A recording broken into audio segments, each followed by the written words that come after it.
ನೀವು ಕೇಳಿದ್ರೆ ಪ್ರಶ್ನೆ ಸರ್, ಈಗ ಎಲ್ಲ ಮುಖ್ಯಮಂತ್ರಿಗಳ ಮಿಸೆಸ್ ಅವರಿಗೆ ಇಡಿ ನೋಟಿಸ್ ಕೊಟ್ಟಿದೆ ಸರ್. ಮತ್ತೆ ಭರತ್ ಸುರೇಶ್ ಅವ್ರು ಕೂಡ ಕೊಟ್ಟಿದ್ದಾರೆ. ಸುರೇಶ್ ಮತ್ತೆ ಸಿಎಂ ಅವ್ರ ಪತ್ನಿಯವರಿಗೆ ಇಡಿ ನೋಟಿಸ್ ಕೊಟ್ಟಿದೆ ಸರ್. ನಾಳೆ ವಿಚಾರಣೆಗೆ ಹಾಜರಾಗಿ ಅಂತ ಹೇಳಿದ್ದಾರೆ ಸರ್. ನಾಳೆ ವಿಚಾರಣೆಗೆ ಹಾಜರಾಗಿ ಅದಕ್ಕೆ ತಕ್ಕ ಉತ್ತರ ಅವ್ರು ಕೊಡ್ತಾರೆ. ಇಡೀ ನೋಟಿಸ್ ಕೊಟ್ಟರೆ ಅದಕ್ಕೇನು ಉತ್ತರ ಬೇಕೋ ಅದನ್ನ ಕೊಡ್ತಾರೆ. ತಾವು ಗೃಹ ಸಚಿವರಾಗಿ ಏನು ಹೇಳ್ತಾರೆ ಸರ್? ನಾನೇನು ಹೇಳೋದು ಅಷ್ಟೇ ಹೇಳೋದು ನಾನು.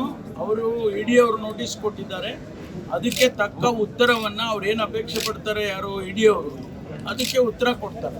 ನೋಡಿ, ಕಾನೂನಿನ ವಿಚಾರವಾಗಿ ನಾವೇನು ಮಾತಾಡೋದಕ್ಕೆ ನಮಗೆ ಅರ್ಹತೆ ಇಲ್ಲ. ಏನು ಕೋರ್ಟ್ ಆದೇಶ ಮಾಡುತ್ತೆ, ಈಗ ಇಡಿ ಅವರು ನೋಟಿಸ್ ಕೊಟ್ಟಿದ್ದಾರೆ, ಇದೇ ರೀತಿ ಬೇರೆ ಬೇರೆ ರೀತಿಯಲ್ಲಿ ಇನ್ವೆಸ್ಟಿಗೇಷನ್ ನಡೀತಾ ಇದೆ. ಆ ಸಂದರ್ಭದಲ್ಲಿ ನಾವೆಲ್ಲ ಏನು ಹೇಳೋಕ್ಕಾಗಲ್ಲ. ಸಬ್ಜುಡಿಸ್ ಆಗುತ್ತೆ, ಆದ್ರಿಂದ ನಾವೇನು ಹೇಳಲ್ಲ. ಅಲ್ಲ ಸರ್, ಈಗ ಲೋಕಾಯುಕ್ತ ಕ್ಲೀನ್ ಚೀಟ್ ಕೊಟ್ಟ ಮೇಲೆ ಇಡಿ ನೋಟಿಸ್ ಕೊಡೋದು ಅಲ್ಲ ಅದು ಅವ್ರಿಗೆ ಬಿಟ್ಟಿದೆ. ಅವರು ತನಿಖೆ ಮಾಡೋರಿಗೆ ಬಿಟ್ಟಿರೋದು. ಸರ್, ಇದು ರಾಜಕೀಯ ಪ್ರೇರಿತ ಅಂತೇಳಿ ನಿಮ್ಮ ಪಕ್ಷದ ಅಂದ್ರೆ ಎಕ್ಸಿಸ್ ಅಧ್ಯಕ್ಷರು ಹೇಳಿದ್ದಾರೆ. ಮೊದಲೇ ಹೇಳಿದಾರಲ್ಲ, ಅಧ್ಯಕ್ಷರು ಹೇಳಿದ್ದಾರೆ, ಎಲ್ಲರೂ ಹೇಳಿದ್ದಾರೆ. ಈ ಪ್ರಕರಣ, ಇಡೀ ಮೂಡ ಪ್ರಕರಣ ರಾಜಕೀಯ ಪ್ರೇರಿತ ಅಂತ ಹೇಳಿ ಮೊದಲಿನಿಂದನೂ ಹೇಳ್ಕೊಂಡೇ ಬಂದಿದ್ದೀವಿ. ಈಗಲೂ ಅದನ್ನೇ ಹೇಳ್ತೀವಿ. ನೀವು ಕೇಳಿದ್ರೆ ಪ್ರಶ್ನೆ ಸರ್, ಈಗ ಎಲ್ಲ ಮುಖ್ಯಮಂತ್ರಿಗಳ ಮಿಸೆಸ್ ಅವರಿಗೆ ಇಡಿ ನೋಟಿಸ್ ಕೊಟ್ಟಿದೆ ಸರ್. ಮತ್ತೆ ಭರತ್ ಸುರೇಶ್ ಅವ್ರು ಕೂಡ ಕೊಟ್ಟಿದ್ದಾರೆ. ಸುರೇಶ್ ಮತ್ತೆ ಸಿಎಂ ಅವ್ರ ಪತ್ನಿಯವರಿಗೆ ಇಡಿ ನೋಟಿಸ್ ಕೊಟ್ಟಿದೆ ಸರ್. ನಾಳೆ ವಿಚಾರಣೆಗೆ ಹಾಜರಾಗಿ ಅಂತ ಹೇಳಿದ್ದಾರೆ ಸರ್. ನಾಳೆ ವಿಚಾರಣೆಗೆ ಹಾಜರಾಗಿ ಅದಕ್ಕೆ ತಕ್ಕ ಉತ್ತರ ಅವ್ರು ಕೊಡ್ತಾರೆ. ಇಡಿ ನೋಟಿಸ್ ಕೊಟ್ಟರೆ ಅದಕ್ಕೇನು ಉತ್ತರ ಬೇಕೋ ಅದನ್ನ ಕೊಡ್ತಾರೆ. ತಾವು ಗೃಹ ಸಚಿವರಾಗಿ ಏನು ಹೇಳ್ತಾರೆ ಸರ್? ನಾನೇನು ಹೇಳೋದು ಅಷ್ಟೇ ಹೇಳೋದು ನಾನು. ಅವರು ಇಡಿ ಅವರು ನೋಟಿಸ್ ಕೊಟ್ಟಿದ್ದಾರೆ, ಅದಕ್ಕೆ ತಕ್ಕ ಉತ್ತರವನ್ನು ಅವ್ರು ಏನು ಅಪೇಕ್ಷೆ ಪಡ್ತಾರೆ ಯಾರು ಇಡಿ ಅವರು ಅದಕ್ಕೆ ಉತ್ತರ ಕೊಡ್ತಾರೆ. ನೋಡಿ, ಕಾನೂನಿನ ವಿಚಾರವಾಗಿ ನಾವೇನು ಮಾತಾಡೋದಕ್ಕೆ ನಮಗೆ ಅರ್ಹತೆ ಇಲ್ಲ.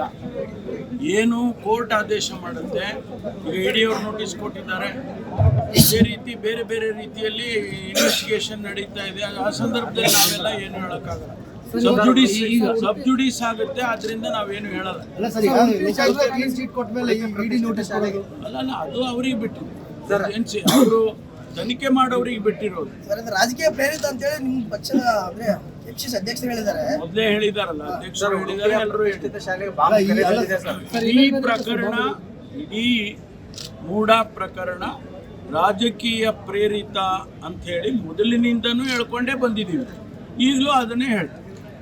ನೀವು ಕೇಳಿದ್ರೆ ಪ್ರಶ್ನೆ ಸರ್, ಈಗ ಎಲ್ಲ ಮುಖ್ಯಮಂತ್ರಿಗಳ ಮಿಸೆಸ್ ಅವರಿಗೆ ಇಡಿ ನೋಟಿಸ್ ಕೊಟ್ಟಿದೆ ಸರ್. ಮತ್ತೆ ಭರತ್ ಸುರೇಶ್ ಅವ್ರು ಕೂಡ ಕೊಟ್ಟಿದ್ದಾರೆ. ಸುರೇಶ್ ಮತ್ತೆ ಸಿಎಂ ಅವ್ರ ಪತ್ನಿಯವರಿಗೆ ಇಡಿ ನೋಟಿಸ್ ಕೊಟ್ಟಿದೆ ಸರ್. ನಾಳೆ ವಿಚಾರಣೆಗೆ ಹಾಜರಾಗಿ ಅಂತ ಹೇಳಿದ್ದಾರೆ ಸರ್. ನಾಳೆ ವಿಚಾರಣೆಗೆ ಹಾಜರಾಗಿ ಅದಕ್ಕೆ ತಕ್ಕ ಉತ್ತರ ಅವ್ರು ಕೊಡ್ತಾರೆ. ಇಡಿ ನೋಟಿಸ್ ಕೊಟ್ಟರೆ ಅದಕ್ಕೇನು ಉತ್ತರ ಬೇಕೋ ಅದನ್ನ ಕೊಡ್ತಾರೆ. ತಾವು ಗೃಹ ಸಚಿವರಾಗಿ ಏನು ಹೇಳ್ತಾರೆ ಸರ್? ನಾನೇನು ಹೇಳೋದು ಅಷ್ಟೇ ಹೇಳೋದು ನಾನು. ಅವರು ಇಡಿ ಅವರು ನೋಟಿಸ್ ಕೊಟ್ಟಿದ್ದಾರೆ, ಅದಕ್ಕೆ ತಕ್ಕ ಉತ್ತರವನ್ನು ಅವ್ರು ಏನು ಅಪೇಕ್ಷೆ ಪಡ್ತಾರೆ ಯಾರು ಇಡಿ ಅವರು ಅದಕ್ಕೆ ಉತ್ತರ ಕೊಡ್ತಾರೆ. ನೋಡಿ, ಕಾನೂನಿನ ವಿಚಾರವಾಗಿ ನಾವೇನು ಮಾತಾಡೋದಕ್ಕೆ ನಮಗೆ ಅರ್ಹತೆ ಇಲ್ಲ. ಏನು ಕೋರ್ಟ್ ಆದೇಶ ಮಾಡುತ್ತೆ, ಈಗ ಇಡಿ ಅವರು ನೋಟಿಸ್ ಕೊಟ್ಟಿದ್ದಾರೆ, ಇದೇ ರೀತಿ ಬೇರೆ ಬೇರೆ ರೀತಿಯಲ್ಲಿ ಇನ್ವೆಸ್ಟಿಗೇಷನ್ ನಡೀತಾ ಇದೆ. ಆ ಸಂದರ್ಭದಲ್ಲಿ ನಾವೆಲ್ಲ ಏನು ಹೇಳೋಕ್ಕಾಗಲ್ಲ. ಸಬ್ಜುಡಿಸ್ ಆಗುತ್ತೆ, ಆದ್ರಿಂದ ನಾವೇನು ಹೇಳಲ್ಲ. ಅಲ್ಲ ಸರ್, ಈಗ ಲೋಕಾಯುಕ್ತ ಕ್ಲೀನ್ ಚೀಟ್ ಕೊಟ್ಟ ಮೇಲೆ ಇಡಿ ನೋಟಿಸ್ ಕೊಡೋದು ಅಲ್ಲ ಅದು ಅವ್ರಿಗೆ ಬಿಟ್ಟಿದೆ. ಅವರು ತನಿಖೆ ಮಾಡೋರಿಗೆ ಬಿಟ್ಟಿರೋದು. ಸರ್, ಇದು ರಾಜಕೀಯ ಪ್ರೇರಿತ ಅಂತೇಳಿ ನಿಮ್ಮ ಪಕ್ಷದ ಅಂದ್ರೆ ಎಕ್ಸಿಸ್ ಅಧ್ಯಕ್ಷರು ಹೇಳಿದ್ದಾರೆ. ಮೊದಲೇ ಹೇಳಿದಾರಲ್ಲ, ಅಧ್ಯಕ್ಷರು ಹೇಳಿದ್ದಾರೆ, ಎಲ್ಲರೂ ಹೇಳಿದ್ದಾರೆ.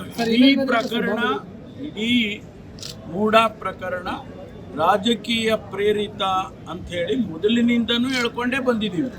ಈಗಲೂ ಅದನ್ನೇ ಹೇಳ್ತೀವಿ. ಗ್ಯಾರಂಟಿ ನ್ಯೂಸ್, ಸುದ್ದಿ ಖಚಿತ, ನ್ಯಾಯ ನಿಶ್ಚಿತ.